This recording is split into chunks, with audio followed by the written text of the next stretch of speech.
Okay. Okay. For last time in this chemistry everyday life, we have discussed antagonist and agonist. Antagonist and agonist. This is our two. lecture two. Antagonist drugs क्या थी? जो receptor की site पे आएंगी, receptor की site पे आएंगी और केमिकल मैसेंजर को अपना काम नहीं करने देंगी. तो जब हम चाहते हैं कि ब्लॉक हो जाए केमिकल मैसेंजर, तब हम ये ड्रग यूज करेंगे.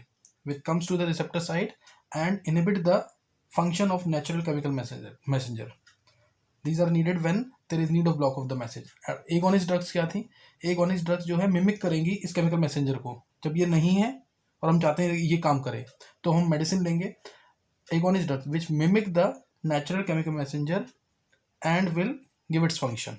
Okay, which mimic the natural chemical messenger by switching on this receptor side, which mimics the chemical messenger and will come to this receptor side and will switch on this receptor side. They are required when there is lack of chemical messenger. ये कब चाहिए होती है?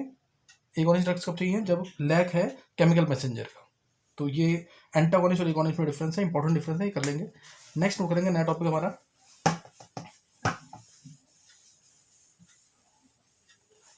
नया topic जो है वो है अब types of drugs. Important topic है, ध्यान देंगे इसको. इनसे रिलेटेड बोर्ड में क्वेश्चन ज़्यादा आते हैं. Types of drugs. Clear? Types of drugs. Types of drugs. तो यहाँ पे हम स्टडी करेंगे ड्रग्स. दो एंटीहिस्टामिन्स होते हैं. पहला है एंटासिड्स, उसके बाद एंटी एलर्जिक या एंटीहिस्टामिन्स ही कहते हैं उसको, एंटासिड्स. क्लियर? एंटासिड्स क्या होते हैं? जो एसिडिटी को दूर करते हैं. जो एक्सेस एसिड हमारा स्टमक क्या रिलीज करता है? HCl. गैस्ट्रिक जूस में HCl होता है जो फूड को डाइजेस्ट करने में काम आता है. अगर वो ज़्यादा HCl रिलीज करेगा तो उस केस में हमें एसिडिटी फील होगी, गैस्ट्रिक डिसऑर्डर होगा, गैस्ट्रिक इरिटेशन होगा. तो उस केस में एंटासिड्स जो हैं हमें चाहिए होते हैं, और ये क्या करेंगे? उस एक्सेस एसिड को ख़त्म करेंगे और pH को रेज करेंगे अराउंड 7 तक. 7 के आसपास तक कर देंगे pH को. तो देयर वी रिक्वायर एंटासिड्स. तो एंटासिड्स क्या करेंगे? They neutralise the excess acid in our stomach. They neutralise the excess of acid they required for their acidity control एक तरह से. तो एक्सेस एसिड जो है उसको न्यूट्रलाइज करने के लिए हम एंटासिड्स लेते हैं. और इसमें हम एग्जांपल लेंगे जैसे MgO ट्वाइस, AlO थ्राइस, ये है. इसके अलावा NaHCO3. तो NaHCO3 एक्सेसिव बाइकार्बोनेट्स. ये इंपॉर्टेंट है यहाँ पे. एक्सेसिव बाइकार्बोनेट होगा तो it will make the stomach alkaline. It will make the stomach alkaline. It will make the stomach alkaline and will trigger it to release more of HCl. अब stomach alkaline क्योंकि basic है ये, NaOH strong base है इसके अंदर, तो ये stomach को एल्कलाइन कर देगा, जिसकी वजह से it will trigger stomach to release more of HCl. अब स्टमक जो है ज़्यादा HCl रिलीज करेगा. This may cause ulcer. इसकी वजह से अल्सर हो सकता है, ब्लीडिंग ऑफ स्टमक कह सकते हैं इसको. तो ये इसका बाइकार्बोनेट का एक हार्मफुल इफेक्ट है. Excessive use of bicarbonate make the stomach alkaline and will trigger stomach to release more of HCl that may lead to ulcer. और MgO ट्वाइस और AlO थ्राइस अगर हैं तो इसके साथ ये इतनी ज़्यादा दिक्कत नहीं आती, क्योंकि ये स्टमक में क्या है, ये क्या है, इनसॉल्युबल होते हैं. ये इनसॉल्युबल हैं तो बहुत ज़्यादा प्रॉब्लम क्रिएट नहीं करेंगे सिंस दे आर इनसॉल्युबल. तो लेकिन इसके अलावा भी अगर एसिडिटी हो जाती है, अगर हाइपर एसिडिटी हो जाती है, या इस केस में क्या होगा, फिर हाइपर एसिडिटी हो जाती है तो उस केस में एक्चुअल में होता क्या है इसके अंदर? बेटर एंटासिड्स कौन से हैं? बेटर एंटासिड्स कौन से हैं? जैसे अगर एसिडिटी हो जाती है, हाइपर एसिडिटी हो गई है, तो उस केस में बॉडी के अंदर एक हिस्टामिन एक केमिकल है, ये एक्चुअल में रिलीज होता है. ये हिस्टामिन जो है it stimulates the production of HCl. Clear? It stimulates the production of HCl and pepsin. तो ये HCl के प्रोडक्शन को बढ़ाएगा, स्टिमुलेट करेगा, जिसकी अब इसको खत्म करने के लिए अब हम यूज करते हैं बेटर एंटासिड. और बेटर एंटासिड कौन से हैं? सिमेटिडीन या फिर रेनिटिडीन, जिसको जिंटेक भी कहते हैं. Ranitidine, these are better antacids. क्यों? अब ये जाकर डायरेक्ट उस रिसेप्टर साइट पे अटैक करेंगे, एक्ट करेंगे जहां से HCl रिलीज हो रहा है, तो ये सिम्टम्स को भी खत्म करेंगे और कॉज को भी खत्म करेंगे, इसलिए ये बेटर एंटासिड्स है। और ये इनको हम एंटी हिस्टामिन्स भी कह सकते हैं। यहाँ पे ये हिस्टामिन है, इसके इफेक्ट को खत्म करने के लिए क्या यूज किया हमने? Anti histamines. इसको एंटी हिस्टामिन्स भी कह सकते हैं, एंटासिड्स भी कह सकते हैं। समझ आएगा कि नहीं है? तो इसलिए एंटासिड्स को हम एंटी हिस्टामिन्स भी कहते हैं। क्या हुआ एक्चुअल में? हाइपर एसिडिटी या एसिडिटी जब होगी तो उस केस में बॉडी में केमिकल रिलीज हुआ हिस्टामिन, और ये स्टिमुलेट करेगा प्रोडक्शन ऑफ HCl को और पेप्सिन को। तो हमें यूज करना है बेटर एंटासिड्स। मेडिसिन यूज करेंगे सिमेटिडीन और रेनिटिडीन। ये जाके डायरेक्ट रिसेप्टर साइट पर अटैक करेंगे जहां से एसिड रिलीज हो रहा है, तो ये कॉज को भी दूर कर रहे हैं और सिम्टम्स को भी दूर कर रहे हैं, इसलिए ये बेटर एंटासिड्स है। And they are also called as antihistamines. तो ये क्वेश्चन आता है, एनसीईआरटी का क्वेश्चन है, why cimetidine and ranitidine are considered to be better antacids as compare to others. तो आंसर क्या लिखेंगे? Because they directly attack on the receptor site and will remove both cause as well as symptoms, so they are better antacids. इसलिए ध्यान रखना। और घरों में हम जो एंटासिड्स यूज करते हैं उसमें ज़्यादातर इनो लेते हैं या डाइजीन लेते हैं, इन सब के अंदर ये केमिकल सॉल्ट्स प्रेजेंट होते हैं। तो ये था एंटासिड्स। नेक्स्ट नोट करेंगे इसी के अंदर जो एंटीहिस्टामिन्स के ही ये है, एंटीहिस्टामिन्स या एंटी एलर्जिक। इसको एंटीहिस्टामिन्स भी कह सकते हैं। एंटीहिस्टामिन्स, एंटी एलर्जिक, कोई बॉडी के अंदर एलर्जिक रिएक्शन होगी। एलर्जिक रिएक्शन जैसे किसी को क्लाइमेटिक चेंज से टेम्परेचर चेंज हुआ तो कोल्ड या कफ आ जाएगा, या फिर किसी को क्या कहते हैं पोलन ग्रेन से एलर्जी होती है, इस टाइप से। तो किसी को डस्ट से, स्मोक से एलर्जी होती है, तो उस केस में बॉडी में एक हिस्टामिन रिलीज होता है। क्लियर? अगेन हिस्टामिन रिलीज होगा, और ये हिस्टामिन क्या कर सकता है? ये बॉडी में स्वेलिंग यानी इन्फ्लेमेशन लेके आ सकता है। ये बॉडी में इन्फ्लेमेशन लेके आ सकता है, या फिर ये जो ब्रोंकाई की मसल्स होती हैं, लंग्स के अंदर ब्रोंकाई की मसल्स, ब्रोंकियल मसल्स जो होती हैं, इनको कॉन्ट्रैक्ट कर देगा, तो एयर का फ्लो नहीं हो पाए, इसको कॉन्ट्रैक्ट कर देगा ब्रोंकियल मसल्स को जो लंग्स के अंदर होती हैं, तो इससे एयर का फ्लो नहीं हो पाएगा प्रॉपर, तो जिससे क्या होगा? ब्रीथिंग की प्रॉब्लम्स हो सकती हैं, कोल्ड हो सकता है, कफ हो सकता है, इस तरीके से ये हिस्टामिन प्रॉब्लम क्रिएट करेगा।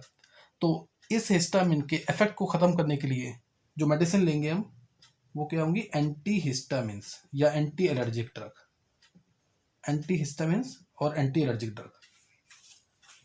क्लियर होगी बात की नहीं है? तो एंटी एलर्जिक ड्रग्स क्या है? Which cure allergy. Anti allergic drugs क्या है? Which cure allergy. Histamine is the chemical release in the body and it causes inflammation and also it contracts the bronchial muscles.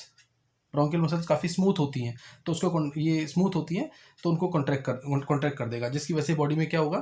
क्या कहते हैं, सांस लेने में दिक्कत हो सकती है, या फिर कोल्ड हो सकता है, कफ हो सकता है, इस टाइप से प्रॉब्लम क्रिएट हो जाएंगी, पेन होगा। तो इसलिए हम क्या लेंगे? एंटीहिस्टामिन्स लेंगे। Antihistamines which combat the effect of histamine. Combat मैंने पहले वर्ड यूज कर चुका हूँ, which combat the effect of histamine, which combat the effect of histamine. Clear? तो ये एंटीहिस्टामिन्स होते हैं। तो ये इंपॉर्टेंट है, एलर्जी को क्योर करेंगे ये। उसके लिए हम मेडिसिन ज़्यादातर, बहुत कॉमन मेडिसिन है सिट्राजीन।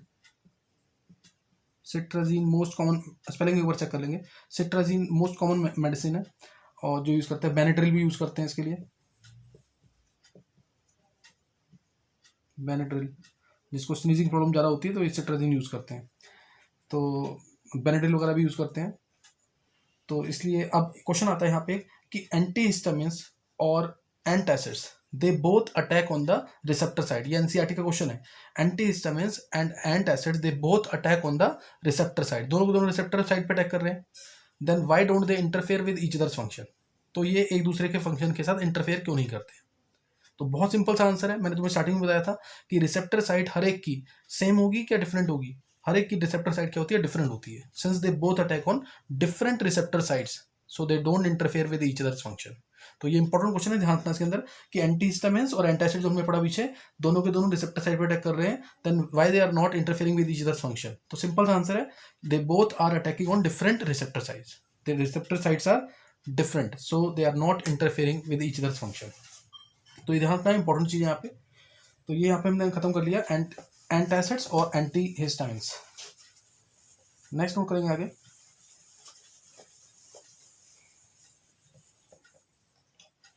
Next neurologically active drugs. Neurologically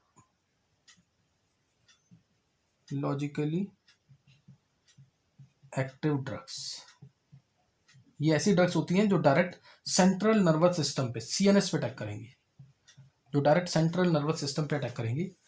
और ये दो हैं, ये जैसे पहले ट्रांक्विलाइजर तो सबको पता होता है, आजकल mental stress, anxiety, mental tension वगैरह ज़्यादा होती है, तो इसलिए ट्रांक्विलाइजर लेते हैं। Clear, these are the drugs which are taken during anxiety और मेंटल टेंशन। कोई मेंटल टेंशन है, किसी को नींद नहीं आ रही है, या फिर क्या कहते हैं, किसी को किसी से बात करने में दिक्कत होती है, बोलते नहीं है, अकेले बैठे रहते हैं, तो उस केस में क्या लेते हैं, ट्रांक्विलाइजर्स। थोड़ा सा स्लीपीनेस आ जाएगा इसको लेने के बाद। तो ट्रांक्विलाइजर, ये जो स्लीपिंग पिल्स होती हैं उनका ये मेन कंपोनेंट भी होता है ट्रांक्विलाइजर्स। तो क्या कहते हैं, स्लीपिंग पिल वैसे तो हम बोलते हैं कि they should not be taken without consulting A doctor. Doctor से कंसल्ट करने के बाद ही स्लीपिंग पिल लेना चाहिए, क्योंकि इनकी हाई डोजेस ले ली तो उनके साइड इफेक्ट होते हैं and they may even cause death of a person. तो कोई भी मेडिसिन बिना डॉक्टर के प्रिस्क्रिप्शन के नहीं लेना चाहिए, तो ये ध्यान रखना चीज़ का। तो tranquilliser they are taken during anxiety और any mental tension, mental disturbance होगी तो उस केस में हम ट्रांक्विलाइजर्स लेंगे। तो इसके एग्जांपल्स हैं, एग्जांपल्स बहुत इंपॉर्टेंट है, एग्जांपल्स ही पूछे जाते हैं। लुमिनल, सेकोनल, इक्वेनिल, बारबिटूरिक एसिड,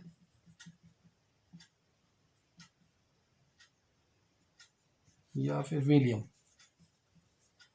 ये इसकी वेरियस एग्जांपल्स हैं, सारी एग्जांपल्स करनी है क्योंकि ऑब्जेक्टिव्स में या फिर बोर्ड में किसी भी तरीके से पूछ सकते हैं question, pick the odd one out करके आ जाएगा क्वेश्चन। तो एग्जांपल्स एक बार गो थ्रू जरूर करना है। तो बहुत सारे तरीके के ट्रांक्विलाइजर्स होते हैं जो डिफरेंट मैकेनिज्म के ऊपर वर्क करते हैं। Clear, there are many types of tranquillisers, different mechanism पे वर्क करते हैं। तो एक ऐसा है एग्जाम्पल नॉर एड्रेनालाइन, जो हमने डिस्कस कर दिया है last time. Noradrenaline which plays role in the, ये क्या है, न्यूरो ट्रांसमीटर है, लास्ट टाइम बताया था मैंने। It is a neurotransmitter which plays role in the mood changes.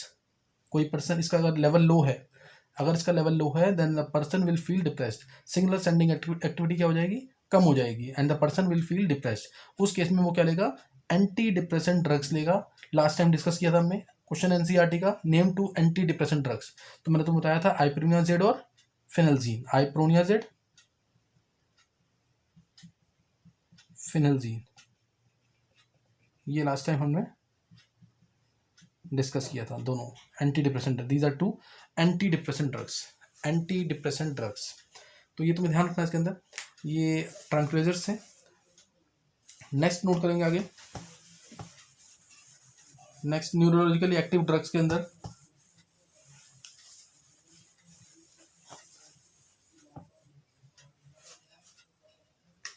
Next discuss करेंगे इसी के अंदर अब analgesics. They also attack on central nervous system. Analgesics,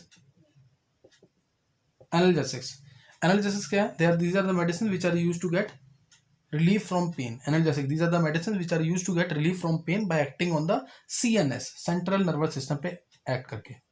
तो एनाल्जेसिक्स जो है दो तरीके के दिए गए हैं, नार्कोटिक्स, नॉन नार्कोटिक्स,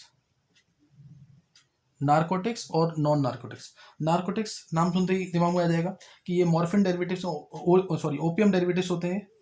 ये क्या होते हैं, opium derivatives. These are opium derivatives. Opium derivatives जैसे मॉर्फिन, ये सब नाम सुना होगा आप लोगों ने। मॉर्फिन हो गया, कोडीन हो गया, हेरोइन हो गया, ऑल दीज आर नार्कोटिक्स। इनसे इंस्टेंट रिलीफ मिलेगा, पेन में इंस्टेंट रिलीफ मिलेगा, लेकिन इनके साइड इफेक्ट्स बहुत हार्मफुल होते हैं। इनके साइड इफेक्ट्स क्या होते हैं, बहुत ज़्यादा हार्मफुल होते हैं। मतलब पर्सन जो है कोमा में जा सकता है अगर इसे हाई डोज दे लिया इसका। तो narcotics, they are use to get relief from pain and they act quickly. We get relief from pain very quickly, but they are very harmful, they have lot of side effects. इनके side effects बहुत सारे होते हैं, इसलिए इनको doctors के proper advice पे लेते हैं। और ज़्यादातर हम कब लेते हैं, एग्जाम्पल जैसे कार्डियक पेन है, जो हार्ट से रिलेटेड होगा पेन, हार्ट अटैक के समय जैसे कार्डियक पेन हो गया, पोस्ट ऑपरेटिव पेन हो गया, ऑपरेशन के बाद जो पेन होता है, पोस्ट ऑपरेटिव पेन, या फिर during child birth, during child birth. तो ये इन्हीं केसेस में ज़्यादातर लिए जाते हैं नार्कोटिक्स। क्लियर, एग्जांपल मैंने इसका दे दिया है। नॉन नार्कोटिक्स होते हैं जो साइड इफेक्ट तो इनके भी होते हैं लेकिन इतने नहीं जितने नार्कोटिक्स के हैं। Non narcotics, they also produce sleep and consciousness, they also use to get relief from pain. इसका most common example is aspirin, सबको पता होगा ये एस्पिरिन, एस्पिरिन एस्पिरिन लेते हैं। अदरवाइज मेडिसिन तो बहुत सारी है, मोबिजॉक्स, सिपजॉक्स, सिप्ला की सिपजॉक्स हो गई, ऐसे मोबिजॉक्स से बहुत सारी मेडिसिन आती हैं पेन किलर का काम करती हैं। जो हम पढ़ेंगे जो सॉल्ट इसके अंदर क्या है, एस्पिरिन है। एस्पिरिन इसके अंदर जो कंपाउंड प्रेजेंट है एस्पिरिन होता है, ये हमने पढ़ा हुआ है, इट इज 2 एसिटॉक्सी बेंजोइक एसिड। इसका क्वेश्चन बहुत इंपॉर्टेंट है जो आता है,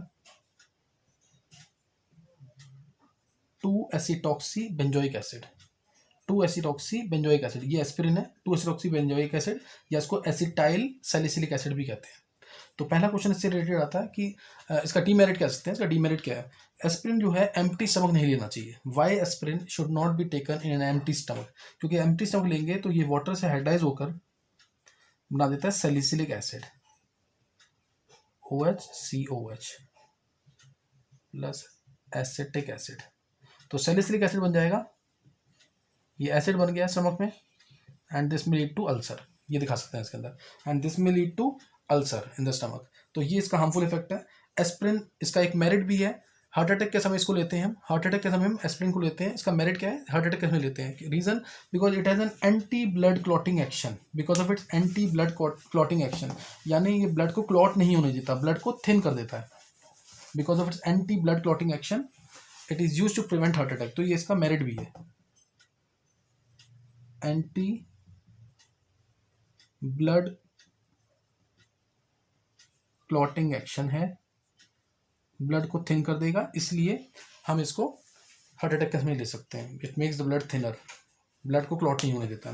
तो ये एस्पिरिन का, और ये आगे हम पढ़ेंगे भी एंटीपायरेटिक का काम भी करता है। तो ये क्वेश्चन इंपॉर्टेंट है बोर्ड के लिए। अगेन एनसीईआरटी एग्जांपल में दे रखा है कि aspirin it acts as both antipyretic as well as analgesic, ये याद रखना है, इंपॉर्टेंट चीज़ है। It is antipyretic as well as analgesic. तो इसमें हम पढ़ेंगे नेक्स्ट जो टर्म है वो एंटीपायरेटिक ही है, एंटीपायरेटिक।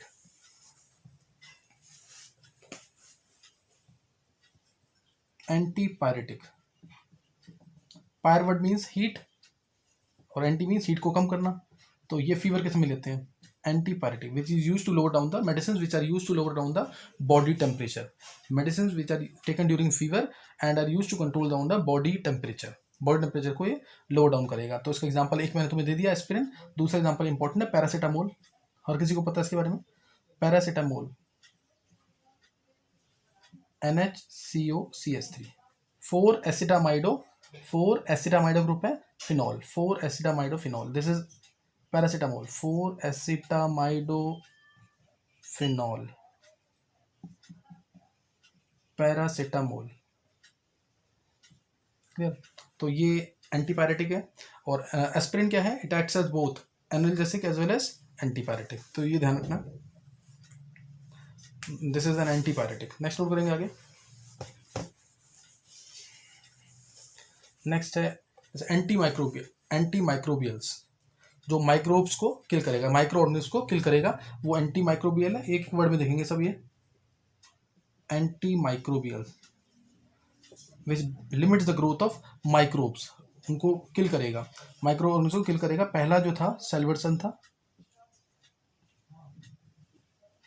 फर्स्ट एंटीमाइक्रोबियल, ये ध्यान रखना, फर्स्ट एंटीमाइक्रोबियल वाज सेल्वर्सन। तो एंटीमाइक्रोबियल में डिटेल नहीं करनी है, आगे जितने भी आएंगे सबका काम यही होता है, माइक्रो ऑर्गेनिज्म को किल करना या उनके ग्रोथ को लिमिट करना। क्लियर, तो अब जो स्टडी करेंगे आगे है एंटीबायोटिक। एंटीबायोटिक ये सबसे इंपॉर्टेंट है, क्वेश्चन पूछा जाता है इसका। एंटीबायोटिक्स, पहला एंटीबायोटिक सबको पता होगा पेनिसिलिन था, जो अलेक्जेंडर फ्लेमिंग ने डिस्कवर किया था। Antibiotic, these are the drugs और medicine which are produce by micro organism, जो माइक्रो ऑर्गेनिज्म से ही प्रोड्यूस होते हैं, जैसे फंजाई हो गया, ईस्ट हो गया, मोल्ड हो गया, बैक्टीरिया हो गया, ये इन्हीं से ही प्रोड्यूस होते हैं और इन्हीं को किल करते हैं। क्लियर। तो ये एंटीबायोटिक जो है लेना डॉक्टर प्रिस्क्राइब करते हैं ड्यूरिंग मलेरिया और टाइफॉइड, इस समय यूरिनरी इन्फेक्शन है तो उस समय डॉक्टर प्रिस्क्राइब करते हैं। तो लेना उसके और तो हो जाएंगे, लेकिन इनका लंबे समय तक लेना वो हार्मफुल साइड इफेक्ट्स होते हैं इसके बहुत सारे। तो एंटीबायोटिक क्या है, दीज आर द ड्रग्स और medicine which are produce from microorganism, they are produced from microorganisms and are used to kill them or inhibit their growth, used to kill them or inhibit their growth, यानी इनको मारेंगे या इनके growth को रोक देंगे, इनको grow नहीं होने देंगे। और तो इसलिए एंटीबायोटिक जो है दो तरीके के हैं, एक है bacteriocidal, bacteriostatic. Clear. Bacteriocidal का मतलब क्या होगा, जिसका किलिंग इफेक्ट होगा। क्लियर, जिसका किलिंग इफेक्ट होगा उसे क्या बोलेंगे, बैक्टीरियोसाइडल। तो इसमें आएगा हमारा किलिंग इफेक्ट, जो माइक्रोब्स को मार देगा, किलिंग इफेक्ट है इसका। और जो इनको रोकेगा इनके ग्रोथ को, तो ये हो जाएगा bacteriostatic, inhibit their growth, inhibits growth of microbes. तो इसमें एग्जांपल्स कर लेंगे। एग्जांपल इसका पेनिसिलिन पहला वाला जो था, ये बैक्टीरियो साइडल है, अलेक्जेंडर फ्लेमिंग ने डिस्कवर किया था, first antibiotic. Amino glycosides second, third it is third ofloxacin, ofloxacin. ये तीन है जो इनका किलिंग इफेक्ट है। फर्स्ट इसके अंदर इसमें आ जाएगा जैसे एरिथ्रोमाइसिन, एरिथ्रोमाइसिन। सेकेंड आ जाएगा टेट्रासाइक्लिन, और थर्ड इज क्लोरोएम्फेनिकॉल, क्लोराएम्फेनिकॉल। तो ये है हमारे बैक्टीरियोसाइडल और बैक्टीरियोस्टेटिक हैं। और नेक्स्ट हम इसके अंदर करेंगे अभी, नेक्स्ट इसके अंदर आ जाएगा क्या कहते हैं, ये किलिंग इफेक्ट और ये इनहिबिट करेगा ग्रोथ को। नेक्स्ट जो आएगा इसके अंदर वो है ये आ जाएगा इसके अंदर हमारा नैरो स्पेक्ट्रम एंटीबायोटिक और ब्रॉड स्पेक्ट्रम एंटीबायोटिक। और इसके स्ट्रक्चर्स भी करने हैं किसी के, जैसे पेनिसिलिन है, इसका स्ट्रक्चर करना है, और एक बार स्ट्रक्चर जरूर देख लेना। इन सबके सारे स्ट्रक्चर्स जेई मेंस के लिए इंपॉर्टेंट है, बोर्ड के लिए इंपॉर्टेंट नहीं है ज़्यादा। एनसीईआरटी में दे रखे हैं जो वो करने हैं। पेनिसिलिन हो गया, क्लोरोएम्फेनिकॉल हो गया, इनके स्ट्रक्चर्स थोड़ा बहुत देख सकते हैं, क्योंकि इनके अंदर क्वेश्चन पूछे हुए हैं कि कायरल सेंटर कौन कौन से प्रेजेंट है इनके अंदर। जैसे बात करें अगर पेनिसिलिन की, तो पेनिसिलिन का स्ट्रक्चर RC⋯ONH, ये आ जाएगा इसमें =ON, 5 की रिंग, यहाँ पे मिथाइल मिथाइल मिथाइल मिथाइल और यहाँ COOH। तो इसमें क्वेश्चन ये जैसे कायरल सेंटर इसका, क्योंकि इस कार्बन की चारों वैलेंसी डिफरेंट है, यहाँ पे N आ रहा है, यहाँ पे C आ रहा है, यहाँ डबल बॉन्ड C का डबल बॉन्ड O आ रहा है, ऐसे ये भी कायरल सेंटर इसका, इसकी भी चारों वैलेंसी डिफरेंट है, यहाँ नीचे N आ गया, इधर C आ गया, इधर S आ गया। तो ये कायरल सेंटर्स हैं यहाँ पे, और ये कायरल सेंटर है यहाँ पे, क्योंकि तो 3 कायरल सेंटर इसके अंदर प्रेजेंट है। This is penicillin, penicillin. तो इसमें आ सकता है कि टेस्ट फॉर कार्बोक्सिल ग्रुप देगा कि नहीं देगा, तो ये कार्बोक्सिल ग्रुप इसके अंदर प्रेजेंट है, तो टेस्ट फॉर कार्बोक्सिल ग्रुप देगा। तो सल्फर प्रेजेंट है, सल्फर प्रेजेंट है तो 11th क्लास में पढ़ा था हमने, सोडियम नाइट्रोब्रोसाइड टेस्ट देगा। ऐसे पूछ लेते हैं क्वेश्चंस, तो ये इंपॉर्टेंट चीज़ें जो हमें याद रहनी चाहिए। एमाइड पेप्टाइड लिंकेज है इसके अंदर, peptide bond, RC⋯ONH bond, amide linkage और पेप्टाइड बॉन्ड। तो this is penicillin, first antibiotic. ये स्ट्रक्चर्स कर सकते हैं इसके।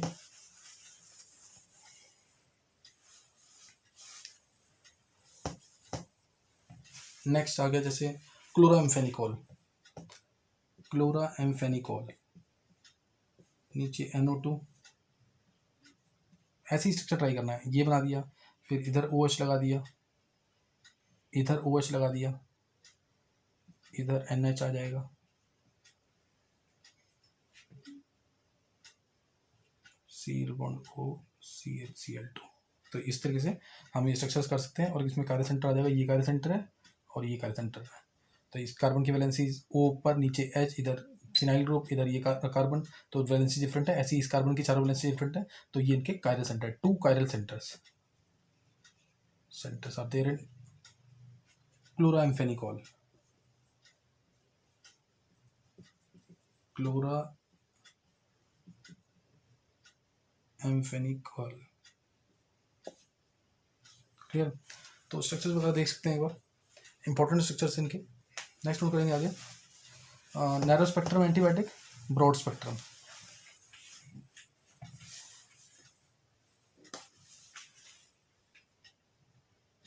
नैरो स्पेक्ट्रम और broad spectrum. Narrow spectrum antibiotic कौन से होंगे, इसके लिए हमें थोड़ा सा, और ब्रॉड स्पेक्ट्रम दूसरा, ब्रॉड स्पेक्ट्रम जो एक टाइप के बैक्टीरिया को मारेगा वो नैरो स्पेक्ट्रम, जो एक साथ बहुत सारे डिफरेंट टाइप्स के बैक्टीरिया को मारेगा वो क्या होगा, ब्रॉड स्पेक्ट्रम। ऐसे भी डिफाइन करते हैं, जो एक टाइप के बैक्टीरिया को खत्म करेगा वो नैरो स्पेक्ट्रम, जो बहुत सारे एक साथ खत्म करेगा, वो बहुत सारे वैरायटी ऑफ बैक्टीरिया के साथ खत्म करेगा, वो ब्रॉड स्पेक्ट्रम। वैसे एक ग्राम साइंटिस्ट था, उसने डिफाइन किए थे 2 तरीके, ग्राम पॉजिटिव। इसके लिए हमें पढ़ना पड़ता है कि बैक्टीरिया कितने तरीके के हैं। 2 तरीके के बैक्टीरिया हैं, gram positive, gram negative. Gram positive bacteria, gram negative bacteria. तो इसमें क्या है, जो ग्राम साइंटिस्ट था उसने कुछ स्टेन्स बनाए और वो स्टेन्स बैक्टीरिया के ऊपर डाले। जो बैक्टीरिया उस स्टेन को एब्जॉर्ब कर रहा था वो ग्राम पॉजिटिव, और जो नहीं कर रहा था उनको, जो उनको एक्सेप्ट नहीं कर रहा था वो क्या था, ग्राम नेगेटिव। तो 2 तरह के बैक्टीरिया थे। ग्राम ने क्या किया, स्टेन्स डाले बैक्टीरिया के ऊपर, जो बैक्टीरिया उस स्टेन्स को एक्सेप्ट कर रहा था वो ग्राम पॉजिटिव, और जो उनको एक्सेप्ट नहीं कर रहा था वो ग्राम नेगेटिव, क्लियर। तो इसलिए 2 तरह के bacteria, gram positive, gram negative. जो नैरो स्पेक्ट्रम है वो इन दोनों में से एक के ऊपर ही काम करेंगे, या तो ग्राम पॉजिटिव के ऊपर काम करेंगे या ग्राम नेगेटिव के ऊपर। और ये क्या करेंगे, दोनों के ऊपर काम एक साथ कर सकते हैं, ग्राम पॉजिटिव के ऊपर भी, ग्राम नेगेटिव के ऊपर भी, दोनों के ऊपर एक साथ काम करेंगे। तो ये ब्रॉड स्पेक्ट्रम है, क्लियर होगी बात नहीं है। तो उसको अपने वर्ड्स में लिख लेना, ग्राम पॉजिटिव, ग्राम नेगेटिव, दोनों में से एक के ऊपर काम करेगा नैरो स्पेक्ट्रम, नाम से भी लग रहा है इसके। ब्रॉड स्पेक्ट्रम दोनों के ऊपर एक साथ काम कर सकता है। तो इस केस में एग्जाम्पल है पेनिसिलिन, यही पूछते हैं एग्जाम्पल्स ही ज़्यादा ब्रॉड स्पेक्ट्रम के अंदर। इसको पेनिसिलिन को बना देना एम्पीसिलिन, एम्पीसिलिन या एमॉक्सिसिलिन, एमॉक्सिसिलिन। इसके अलावा क्लोराम्फेनिकॉल भी है, क्लोराम्फेनिकॉल, या फिर ऑफ्लॉक्सासिन। ये स्टमक में कोई डिसऑर्डर होता है तो उस केस में लेते हैं ऑफ्लॉक्सासिन, ऑफ्लॉक्सासिन। एंटीबायोटिक जो है ना, इसका कोर्स करना भी बहुत जरूरी होता है। मान लिया मलेरिया फीवर है, या फिर उसके लिए डॉक्टर ने प्रिस्क्राइब किया कि 3 दिन का कोर्स है, तो 2 दिन में अगर हमें आराम मिल जाता है तो ऐसा नहीं कि हमें उसके बाद वो एंटीबायोटिक नहीं लेना है। रीज़न, हमने पहले दिन एंटीबायोटिक खाया तो से 100 बैक्टीरिया थे, तो 100 में से 50 किलो हो गए। सेकेंड डे खाया 30 किलो हो गए, अब बचे 20 कौन से वाले बचे होंगे, जो ज़्यादा पावरफुल होंगे। इसलिए थर्ड डे जरूर खाना है इसको। अगर हम इसको नहीं लेंगे तो वो मल्टीप्लाई हो सकते हैं, और अपने जैसे ताकतवर और सारे बैक्टीरिया मल्टीप्लाई को बना देंगे, जिसकी वजह से अब जो मलेरिया होगा या कोई और फीवर होगा तो वो और ज़्यादा हार्मफुल होगा। तो इसलिए जो एंटीबायोटिक का कोर्स है वो कंप्लीट करना बहुत ज़रूरी होता है। तो इस तरह से करते हैं। एक लिमिटेड स्पेक्ट्रम एंटीबायोटिक भी होते हैं, वो करना नहीं है। लिमिटेड स्पेक्ट्रम एंटीबायोटिक वो क्या करेंगे, जैसे ग्राम पॉजिटिव के अंदर भी एक पर्टिकुलर वैरायटी है, सिर्फ उसके ऊपर काम करेंगे, तो होते हैं limited spectrum antibiotic, clear. Next अब इसके अंदर आ जाता है एंटीसेप्टिक और डिसइंफेक्टेंट। एंटीसेप्टिक डिसइंफेक्टेंट, चलो इसको हम करेंगे नेक्स्ट टाइम करेंगे, अभी यहाँ तक नोट्स बना लेना, वो आगे इजी टॉपिक्स हैं, पहले यहाँ तक कर लेंगे, क्लियर। एंटीसेप्टिक डिसइंफेक्टेंट रह जाएगा अभी। Okay, thanks.